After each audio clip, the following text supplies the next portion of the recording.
for being one of the quote unquote celebrities at, at this jam-packed soiree. And the girls were wondering, why would anybody come out for Bow Wow? Well, it turns out that Bow Wow was not the only celebrity there. Trey Songz, as well as Meek Millicent, was there. And it turns out that our friend Trey Songz, according to TMZ, Trey Songz and a police officer got into a physical altercation last night. And according to witnesses, it was the policeman who was apparently in the wrong. In a video, you will see that Trey Songz and the officer was struggling with each other. Trey was able to connect a punch to the officer in the officer's head. Oh, Lord have mercy. Placing him in a headlock. Not for long, though, as the officer then pinned Trey to a seat.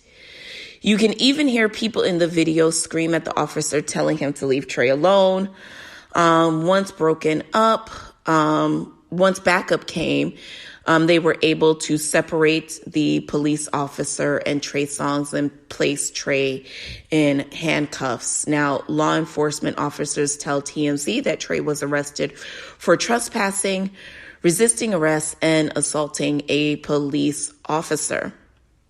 In addition to being placed on a 24-hour hold, there is a possibility that he may get out tonight. Now, according to reports, the altercation apparently started when Trey told some fans to chill out after they were heckling him. That resulted in the officer coming for Trey unwarranted out of nowhere, according to witnesses, who add that Trey was caught off guard when the officer started to get physical, which resulted in the altercation between the two. Now, this happened apparently at the Chiefs game. So last night, the Kansas City Chiefs played... Who did they play? Because I know Tom Brady played, the Buccaneers played who? The Buccaneers won, and they played not the Chiefs. Did they play the Bills? Maybe. And who did the Bucs play? The Vikings? I don't know. Y'all, I don't even know. Like, I pretend to know anything about sports. But yes, so that's the story on our friend Trey Songz. Now, I'm a little confused on why he would have been arrested in that moment, but I guess more to come. Now, aside from you guys' favorite friend, Donald Trump, leaving the White House, there was also a flurry of pardons that took place under him, including Kodak Black and Lil Wayne. Now, Lil Wayne had not been in prison, but he's been pardoned for his arrest with the gun, and he was found with some cocaine and some other things, yada, yada, yada. So do you guys want to actually talk about this versus? Do we need to talk about it? Do we? All right, we can talk about it. No big deal. Let's talk about the verses. So I had to work that night. So when I finally caught up with said verses, I kind of was, I wasn't interested per se because, you ever wanted something and then someone didn't give it to you in the moment that you wanted it, and then they tried to offer it to you later. You was like, nah, forget it. I'm good. Because like in the moment that you want it then. When they trying to give it to you after, it's like, nah, fuck that shit. I don't want it no more. And yes, I can be that petty. But yeah, in that moment, I just didn't want that versus battle anymore. And it's not that I'm over versus battles, period. I just was never really interested in this versus. I don't know. Last week was a week for mediocre singers, you know, because we had to watch Jennifer Lopez. Now, while I am one of the biggest Jennifer Lopez fans, okay? On the 6th is one of my top 10 favorite albums, okay? But a vocalist, she is not. And she can sing, but she's no vocal dynamo, and she's never claimed to be. But you girls always want to put Jennifer Lopez to sing at these events that like are singers events. And I don't know, is it Benny Medina or how is she getting booked for these things? I mean, I guess like Latino representation is very important. It is. But she's not the only Latino, y'all. Like we could invite some other Latinos to do things. Yes, there's other Latinos. Invite Dear Maria to like, I don't know. There's got to be somebody else. Okay. But y'all invited Jennifer Lopez and she came and she thought she was about to sing Let's Get Loud. And it was like, girl, you here to sing something else, honey. Sorry. And then we had to deal with Keisha Cole and Ashanti. Now, Keisha Cole wasn't even singing. She wasn't. She showed up late. I don't know. After she made such a fucking scuttlebug about OT Genesis taking her song, he shows up on camera. Ashanti's like, excuse me, what is happening? Someone check for her over there. Like, is everything okay? And y'all won't be disrespecting the Princess of Glen Cove, okay? Y'all won't disrespect Glen Cove, Long Island like that, okay? Ashanti let y'all know, like, bitch, you will not disrespect Nassau County in that way. Shout out to all the Long Island girls. But yeah, mediocre at best. I don't know. I think if the next versus battle is not a big one, y'all can keep it, sis. We don't need it. I mean, it's no shade. It's all the tea. But like, yeah, we don't. I don't need it. And it's no disrespect, girl. Okay,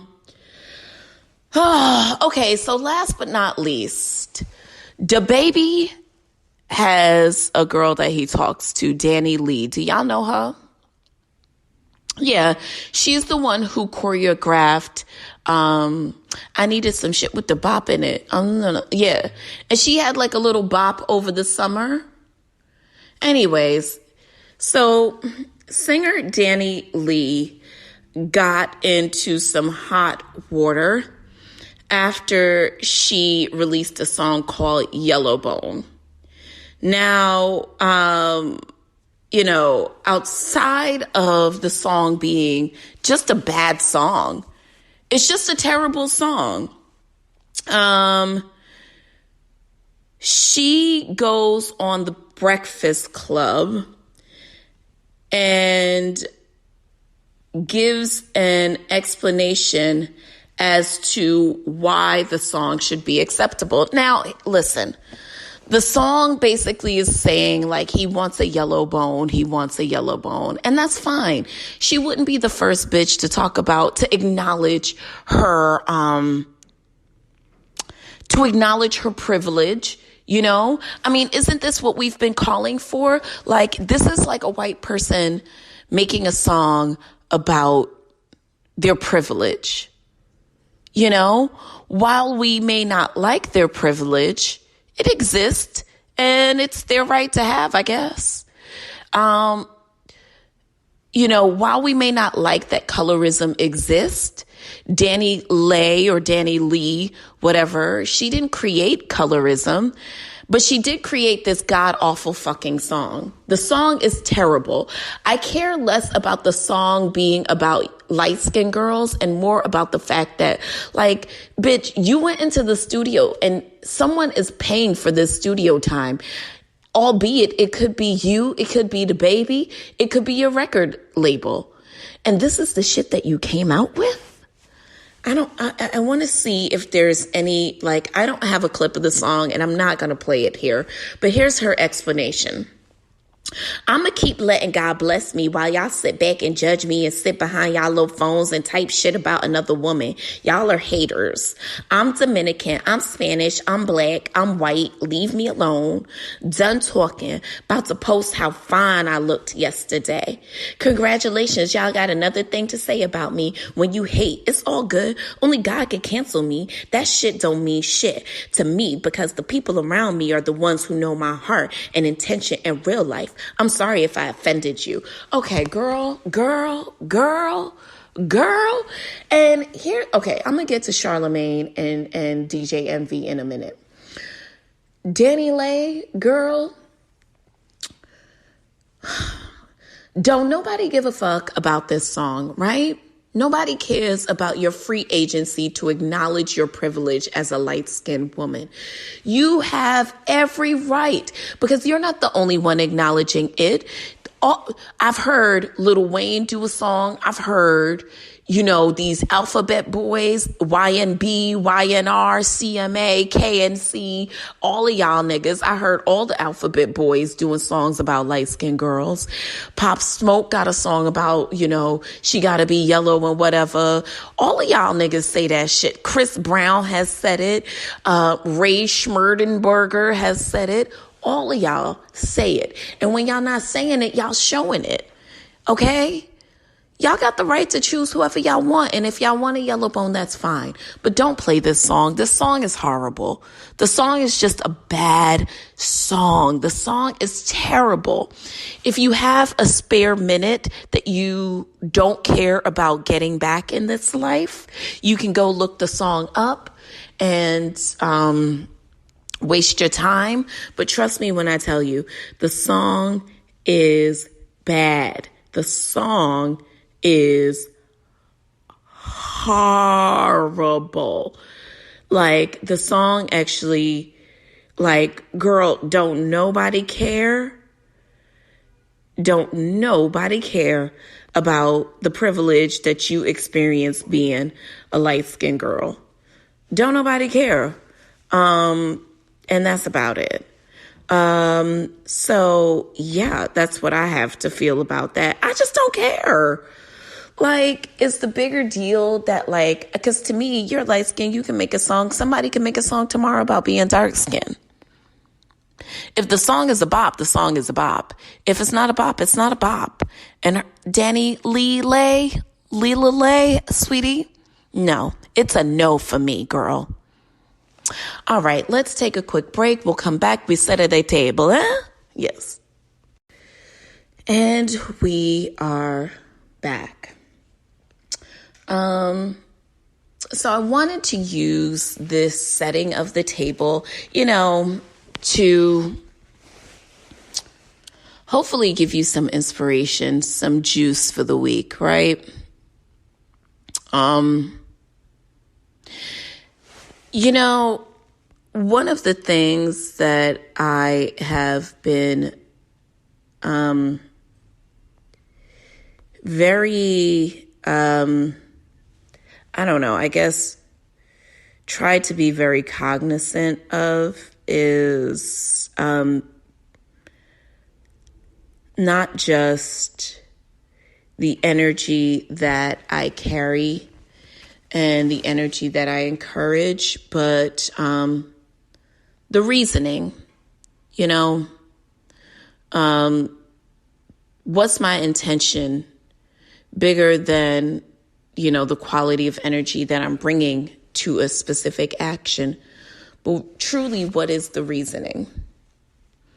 And if I'm going to be honest, ever so often I have this feeling of like, I don't know if I'm going to keep doing this podcast, because I think my struggle has always been, what does success look like in this forum, right? And for a while, I think I've been defining or allowing what success has looked like for other podcasters to define what success is going to look like for me. And